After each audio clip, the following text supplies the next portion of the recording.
following is a special presentation of ABC Sports.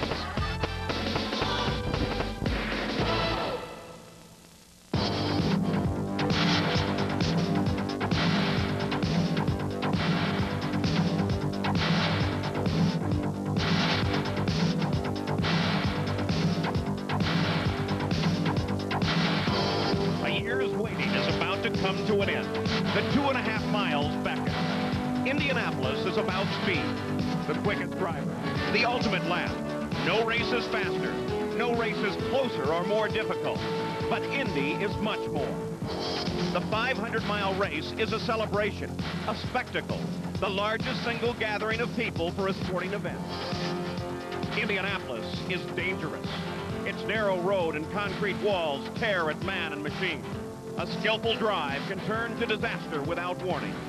But the quickest times are found just inches from the walls. It is there the poles must rise, searching for the fastest lap.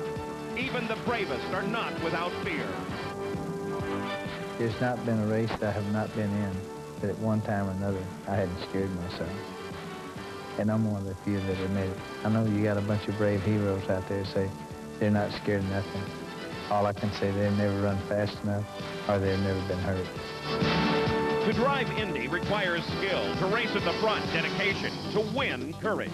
A champion must push beyond fear.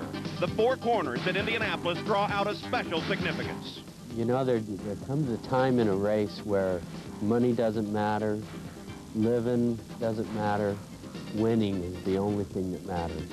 And so when you go into those corners, it's winning that tells all. This past month at Indianapolis has challenged the elite. Even the best, like four-time champion Rick Mears, came face-to-face with his own frailty. Rick would walk away. Three-time world champion Nelson Piquet barely escaped. But running on and over the edge is the only way to succeed, the only path to victory in the Indianapolis 500-mile race.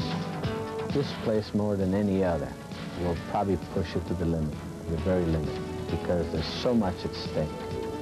And there comes a time when you just say, man, gotta go for it. The time is now. 33 of the fastest have accepted the challenge and are ready for racing's ultimate test. 500 miles on a Sunday afternoon in Indiana.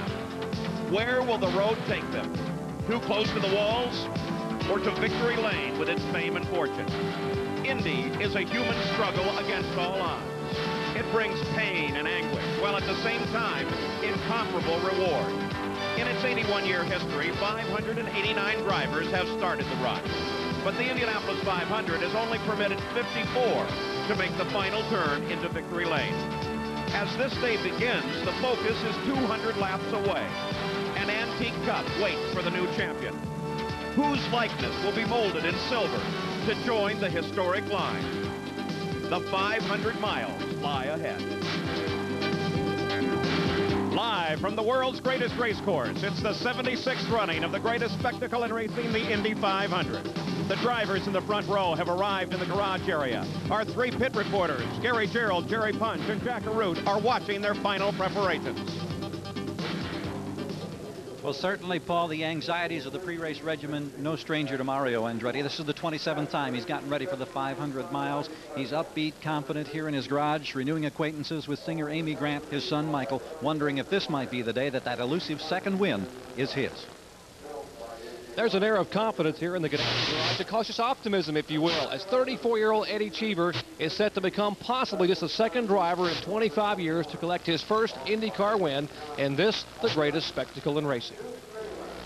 His crew arrived at 4 a.m., but Roberto Guerrero only got here about 2 hours ago, the latest he's ever come to the International Speedway. He's alone with his thoughts right now, thinking about what will be necessary to go from the pole position to his first victory ever, Paul Page, in the Indy 500. Well, it's right now about 47 minutes until the engines are commanded into life at this, the pinnacle event in racing. To win anywhere else earns money. To win Indy is $1 million and a place in history. There is a swirl of excitement that will turn to a tornado when the green flag flies. We expect so very much today. Hello and welcome to Indy. I'm Paul Page on the coldest day I can remember for an Indianapolis 500 with a brisk wind out of the north. Now, 3 different high-tech engines are in a battle that has driven the field's average speed 5 miles an hour faster than last year's record. There are also a record 10 former winners and 7 rookies searching for a win here. Now, Roberto Guerrero with the Buick engine was the only man through the 230-mile-an-hour barrier on all 4 qualifying laps to set new records.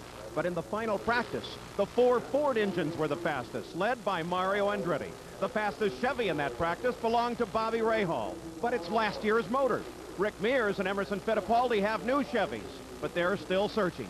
Last year, Mears crashed in practice and then came back to score his 4th win. This year, he crashed again. Is it an unprecedented 5th win for the Rocket? Indy is long, hard, and dangerous. It has been a month full of incidents. So for each of these starting 33, there is a special challenge. Let's take a look at the field, made up of the traditional 11 rows of 3. The field averaged 223.4 miles an hour, nearly 5 miles an hour faster than last year. We'll start in the last row and move toward the front. In 33rd position is Canadian Scott Goodyear, driving a car that was qualified by Mike Roth. The center is rookie Ted Prappis and a 91 Lola Chevrolet, the slowest car in the field. This Californian keeps his hand-eye coordination sharp on the pistol range. Inside is Gordon Johncock, also driving a year-old car, but powered by a Buick. He only drives at Indy. Twice, in 1973 and 82, Gordy's won here. The 82 win was the closest 500 ever. He beat Rick Mears by 16/100ths of a second. In the 10th row, there are 3-year-old Lolas. Outside is the 1983 winner, Tom Sneva, also with Buick power. Tom's not driven here for 2 years. In 1975, he barely touched another car in turn 2 and somersaulted his McLaren only to walk away. The center of the row is Dominic Dobson in his 5th Indy 500 start, driving a Lola Chevrolet. Inside is Jimmy Vasser, the slowest rookie in the field until he was bumped. Then he came back in a second car to qualify as the fastest rookie. The field of 33 have collectively won $33 million in the Indy 500.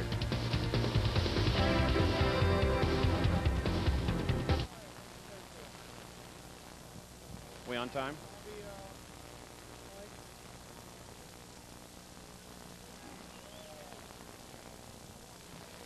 Okay.